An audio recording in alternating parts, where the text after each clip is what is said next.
estamos aqui mais uma vez ao vivo para você, aqui do nosso canal Cis Controladoras, para mais uma palestra. Agora tá filmando, de verdade. Agora. Essa entrada tribo fala. Massa, né? Vamos lá, dando continuidade ao nosso ciclo de palestra, ok? Hoje eu vou estar falando sobre um assunto e vou estar pegando um pouco do gancho daquilo que eu venho falando a respeito de estoque. Só que vamos falar um pouquinho de pragas, né? A importância de se controlar a praga dentro de um estoque, ok? Para que a gente possa começar a falar sobre isso, eu vou dar alguns conceitos iniciais, vamos falar um pouquinho sobre as culturas, né?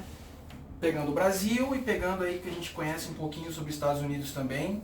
Se alguém tiver alguma outra situação para falar a respeito disso também, de outros países que têm controle de pragas e que trabalham de uma forma diferenciada também, a gente agrega a nossa palestra, ok? Então vamos lá. Conceitos iniciais. Gente, todo animal tem seu lugar no ecossistema. A gente fala de pragas, mas a gente não sabe por que controlar. E por que essas pragas estão nas nossas casas, nas nossas empresas, né, em hospitais, em indústrias, no comércio? O que acontece é o seguinte, todo animalzinho, o menor que seja, tem a sua importância dentro da cadeia, dentro do ecossistema. O que ocorre é que nós humanos acabamos entrando nos locais, normalmente nos habitats desses animais. E aí eles precisam encontrar outros locais para poderem se reproduzir, para poderem se alimentar, para poderem procriar. E aí há um desbalanço nessa cadeia alimentar, muitas vezes, e a galera acaba, e esses animaizinhos acabam, galera foi ótimo, né? Esses animaizinhos acabam por se descontrolar, tanto na parte de reprodução, como por exemplo os ratos, né, que as cobras comem os ratos, mas eles estão num local hoje dentro das cidades, então não tem cobra na cidade, acaba desbalançando. No caso dos mosquitos, os mosquitos é um negócio interessantíssimo também, porque a gente pensa assim, qual é a função do mosquito fora morder a gente e passar a doença? Mas os mosquitos também têm uma função importante no ecossistema, né? As larvas dos mosquitos filtram, comem os bichinhos que também menores do que eles têm nas águas. Mas aí aqui a gente coloca lá um vasinho com planta, uma água, vai o mosquitinho lá, coloca pai e tal, e ali não tem uma função determinada dentro da parte urbana, né? Os peixes comem as larvas dos mosquitos, então alimenta, mas aí dentro de um vasinho de planta não tem peixe, obviamente. Então acaba causando um descontrole, né, nessas pragas que estão dentro das cidades. Desequilíbrio. Acaba causando um desequilíbrio. Então eles têm função, todos eles têm função, mas como eles estão num habitat que não é propício para eles, né, mas eles estão aqui porque tem alimentação, tem um monte de coisa, acaba desbalanceando e a gente tem que fazer o quê? Controlar essas pragas, ou tentar controlar essas pragas. A gente lembra aí, a gente estudou nos livros de história muitos anos atrás, né? Ocorreu a peste bubônica na Europa, que dizimou uma galera por conta de ratos, né? Não tinha assim, o controle que se tem hoje, que dá para fazer, e que acabou dizimando quase uma população inteira da Europa aí, né? Então vamos lá. Aí como eu estava colocando, né? Olha, a gente sempre tem um bichinho voando aí pela nossa apresentação, tá? Uma parte do problema foi criada pelo próprio homem ao devastar os habitats dos animais, né? Que precisam migrar para os centros urbanos. Então, como eu falei, dessa forma acabou tendo essa falta de balanço. O controle de pragas no Brasil, ele é feito diferentemente de outros países, né? Ele é feito de uma maneira que é mais corretiva. Normalmente é quando a galera visualiza, tem uns ratos espalhados por aqui, tem umas baratas, a gente precisa chamar uma dedetizadora para poder controlar, né? Isso acaba fazendo com que os ciclos de reprodução dele acabe acelerando e vai tendo mais e mais dessas pragas dentro do ambiente, né? Diferentemente de outros locais, como por exemplo os Estados Unidos, que o controle dessas pragas ela é feita de maneira preventiva, ou seja, a população já entendeu que eles têm que controlar antes dos bichinhos aparecerem. Não adianta apareceu, significa que eu tenho que matar. Não, vamos fazer um trabalho preventivo, né? As principais épocas que essas pragas acabam reproduzindo e aparecendo mais é na primavera e no verão, que é o clima e o ambiente propício para a reprodução e para que eles comecem a aparecer. Mas essas pragas acabam tendo no ano inteiro. Rato procria o ano inteiro, barata procria o ano inteiro, né? Então por que eu vou deixar de fazer a minha dedetização, a minha desratização, só naqueles períodos que tem os bichinhos que eu estou vendo, né? Então isso é uma questão cultural. O Brasil pensa de uma maneira diferente e isso nós estamos tentando também, através de educação, através de conscientização, fazer com que essa cultura mude. É difícil, não é fácil. Nos Estados Unidos também, há muitos e muitos anos atrás, era feito desse jeito. E hoje a população já tem consciência e acaba fazendo de forma que acabou a garantia, já chama o técnico, e aí o técnico vai lá verificar e já faz uma ação preventiva para que aquela infestação não ocorra. Inclusive, né, a gente sabe que para se controlar isso, às vezes é complicado, né? Porque como é que eu vou saber que horas eu preciso, quando é que eu preciso fazer o meu controle de pragas, né? Então, é que nem a garantia de bateria. Você comprou, mas você perde lá quando dá algum problema, você não sabe para onde está. No nosso sistema, no CIS, a gente tem essas informações, né? Principalmente nas controladoras de pragas, eles têm as informações que precisam ser aplicadas no cliente, né? O nosso sistema avisa todo mundo e aí o pessoal pode fazer essa prevenção também. Ou seja, o CIS, em parceria com todas as controladoras, também consegue fazer uma prevenção em relação à infestação das pragas na sociedade. Beleza? Por favor, DJ. Ok. Quais são os problemas causados, os principais problemas causados pela infestação, né? Caso não ocorra aí um controle dessas pragas. Transmissão de doenças, a gente sabe que é o mais comum que acontece, né? A leptospirose pela urina dos ratos, a contaminação dos bichinhos. A gente pensa que aquelas formiguinhas bem pequenininhas, doceiras, né? A gente fala, ai que bonitinha, pequenininha, pá, matei. Mas aquilo é uma nojeira. Aquilo é uma nojeira, porque ele lá e fica aí se enfiando por tudo quanto é buraco, entendeu? Aí gruda nos pelinhos dela, um monte de bactéria, ela sai andando, passa em cima do pão, aí é só bonitinho. Não, elas também trazem, né, problemas. Elas também trazem problemas de saúde de uma maneira geral. Porque às vezes a gente olha lá e fala assim, não, é só uma formiguinha, vou matar aqui e acabou. A gente tem que saber que elas também trazem muita doença, assim como as baratas, que a gente tem né? Enfim. Danos ao patrimônio. Esse é um ponto importante que muitas empresas, né, muita gente, tá até dentro de casa, acaba negligenciando. Os cupins, por exemplo, eles vão lá e comem a madeira. Só que a gente só começa a dar atenção, a gente vê aquele rastrozinho do cupim, e a gente só começa a dar atenção quando a madeira está podre e o negócio está acabando. Mas ali já está infestado de cupim, né? Eu tive uma situação que foi bem curiosa. Foi no piso, no concreto, né, na minha casa. A gente batia assim, tava oco. Aí achava que era alguma coisa referente ao rejunte que não foi colocado direito, né? Ali a massa e tal, que não foi colocado legal. E aí a gente chamou o pedreiro para rejuntar, para colocar tudo de volta. E quando ele começou a abrir para tirar as lajotas que estavam ali embaixo, tinha uns buracos que estavam sendo um monte de cupim. O cupim estava comendo o concreto. Não é só madeira, é o concreto também. Então a gente acha que não é só na madeira. Na madeira sim, é mais propício, mas tem cupim que come concreto. Então se não tiver aquele trabalho de fazer a prevenção, ou seja, é importante que seja feita a prevenção, né, no controle das pragas, danifica a casa. O rato, ele não só come a fiação elétrica, mas você imagina que o rato come a fiação elétrica e um fiozinho numa indústria.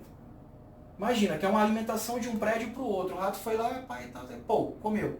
Pode até não ter dado um acidente de ter pego fogo, alguma coisa nesse sentido, mas pode acontecer do outro prédio parar de receber alimentação de energia e aí parar uma produção inteira, por exemplo. Ou então um bloco inteiro de um condomínio por conta de um ratinho que foi lá e comeu a fiação, né? Então, tudo isso é importante a gente fazer esse controle das pragas, certo? Então, os danos ao patrimônio ficam muito evidentes, a questão das doenças que são transmitidas são muito evidentes, a questão dos acidentes também que se tem, né? Os ratos são altamente perigosos e podem causar incêndio, dentre outros. Então, é sempre importante a gente saber que o controle das pragas ele é importante não só como medida corretiva, mas como medida preventiva dentro da comunidade, ok? Bacana. Vamos falar sobre o controle integrado de estoque nas empresas, ok? A gente costuma ir em alguns ambientes, né, fábricas tal, ou supermercados, e a gente vê as gôndolas todas bonitinhas, arrumadinhas, né, aquela coisa tudo legal, pai, tal, né, bonito para atrair o cliente, para o cliente chegar lá e verificar como é que tá, tudo direitinho, né? Mas o controle do estoque, o que tem por trás, onde são armazenadas as mercadorias, isso também é importante, Não só naquelas lojas que são grandes, mas nas lojas pequenas também. Você imagina que você comprou um produto, esse produto ele está numa prateleira, e você à noite ou durante o dia, os ratos vão lá, ou as baratas, ou as pragas de uma maneira geral, utilizam daquele ambiente que às vezes você não consegue enxergar, mas que eles estão degradando, deteriorando o seu produto. Você está perdendo dinheiro, uma hora você vai ter que jogar fora. Se for alimentício, então pior. Se for hospitalar, pior ainda. Né? Imagina que está passando algum tipo de praga por ali que vai causar uma doença que às vezes não se sabe de onde veio aquela doença e que é por uma falta de controle dentro dos estoques. Né? Então não é importante que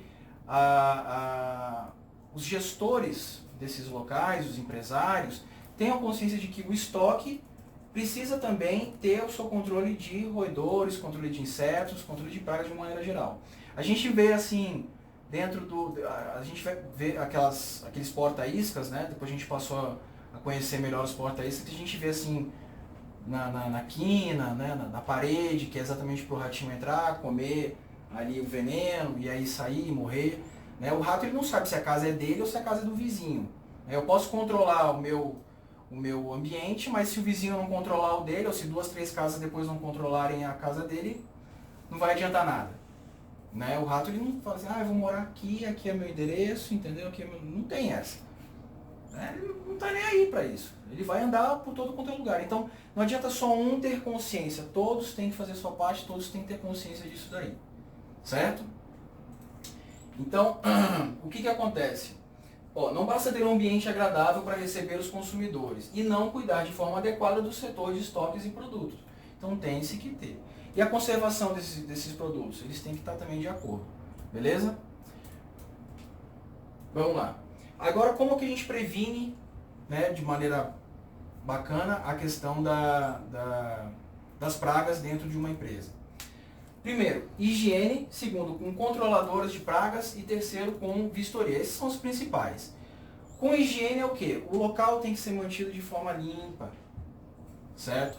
Então não adianta a gente ter um supermercado, por exemplo, um mercadinho, por menor que seja, muito bonitinho e arrumadinho por fora, se lá no meu estoque está tudo bagunçado, está tudo, sabe, sujo, e aí é o que os insetos querem para poder se proliferar. Né? Então é um negócio que é bem complicado. Então a higiene tem que ser mantida. E essas coisas, com o passar do tempo, com a organização, a empresa começa a verificar que é fácil de fazer, não é complicado. Não é só chegar no estoque e jogar o negócio. Joguei. Se a gente deixar uma caixa jogada meio amassada, com certeza você vai voltar daqui a algum tempo, vai ter algum bichinho que vai estar morando por ali. Então o ideal é você tirar os produtos, se puder, da caixa, deixar eles melhores expostos, colocar em prateleiras, por exemplo, de aço, né, que não tem tanto problema. Ter sempre os porta-iscas pelo chão espalhado ali para poder ter um controle mais eficaz, certo?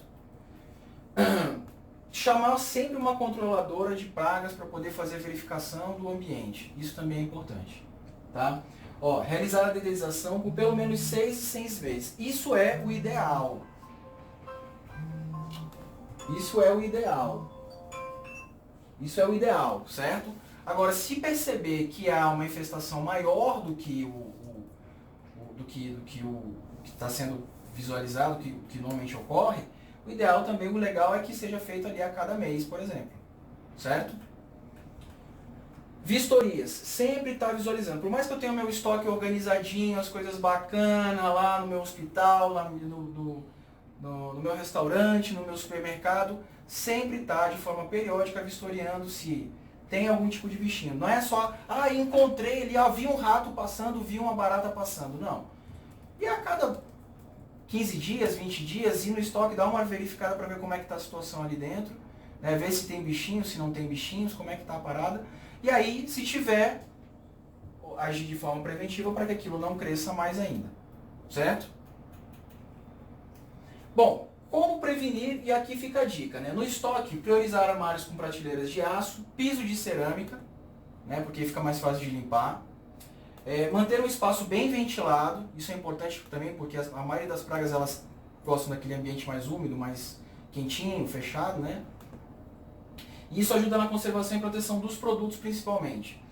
Não esquecer de observar os terrenos baldios ao redor, né? Claro, eu não posso ser responsável pela casa do fulano de tal, não sei que aquilo esteja realmente de uma situação complicada, eu vou conversar com a pessoa que está lá. Mas tem terrenos baldios, né? E rato é um negócio impressionante. Eu quando estou pegando o metrô, assim, tem um terreno baldio ali que às vezes eu vejo uns ratinhos pulando de um canto para o outro, né? No meio de um espaço que não tem nada, eu não sei para onde eles vão, como eles se enfiam. Às vezes tem uns buraquinhos bem pequenininhos lá que eles entram ali. Beleza? Então não esqueça de observar ao redor. Eles costumam reservar surpresas ingratas como um acúmulo de lixo. A galera às vezes joga o lixo lá, né, em algum local, a gente não vê. E aí é um local bem importante para a proliferação de animais. Certo? Vamos lá. Como escolher uma dedetizadora? Esse é um ponto interessante, mas a gente vai falar de uma forma geral, né? Como escolher uma dedetizadora. Primeiro, uma dedetizadora de confiança. Uma dedetizadora que esteja ali ao seu alcance e que você possa confiar nela. Né? Que ela comece a passar as informações. Oi, Hilda? Controladora de pragas, perdão. Exatamente, controladora de pragas. Certo. A sua controladora de pragas de sua confiança. Então, uma controladora que você já conheça, de preferência, que você saiba como eles trabalham, né? Porque daí você já tem uma convivência, um negócio legal ali com todo mundo, vai ser bacana essa confiança que existe. Essa parceria que existe entre o consumidor e a controladora. Verifique sempre se é a primeira vez ali você está procurando uma controladora e você não tem, né, ali uma referência, procure referências. Né? Converse com quem já utilizou o serviço de uma controladora para saber como é que eles trabalham, quais os produtos que aplicam, se puder souber disso, né? E dentre outros. E as suas metodologias de trabalho, é importante. Né? Não só a gente tem que cuidar do nosso local ou de trabalho, ou local que a gente mora, enfim. Mas é importante a gente saber se aquele profissional que está indo fazer a aplicação está utilizando equipamentos de proteção individual, por exemplo. Então a metodologia de aplicação, utilização de equipamentos ou né, como que são feitas as aplicações, né? O conhecimento que eles têm para fazer a aplicação, como que eles vão fazer a aplicação. Isso é importante também para saber se vai agredir o ambiente que as empresas estão trabalhando, enfim. Os produtos que são aplicados, as garantias, os horários, o agendamento. Então, quando uma controladora possui o sistema SIS para fazer a gestão do seu processo, as coisas ficam muito mais fáceis. Inclusive porque nós temos um aplicativo que faz essa comunicação com todo mundo. Isso é importante para que a gente possa estar levando as informações das empresas que contratam o sistema para os clientes delas. Beleza? Alguém tem alguma dúvida, alguma pergunta, alguma coisa a respeito? Alguém gostaria de colocar alguma situação? Ficou tudo claro? Ficou tudo tranquilo? Uhum. Certo? É isso aí, pessoal. Estamos aqui mais uma vez, finalizando, né, o nosso... Deixe seu like aqui, ó. Aqui nesse canto, ok? Vou aqui. É só mudar aqui. Pode ser aqui. Ok? E acompanhe o nosso canal. É isso aí, galera. Muito obrigado.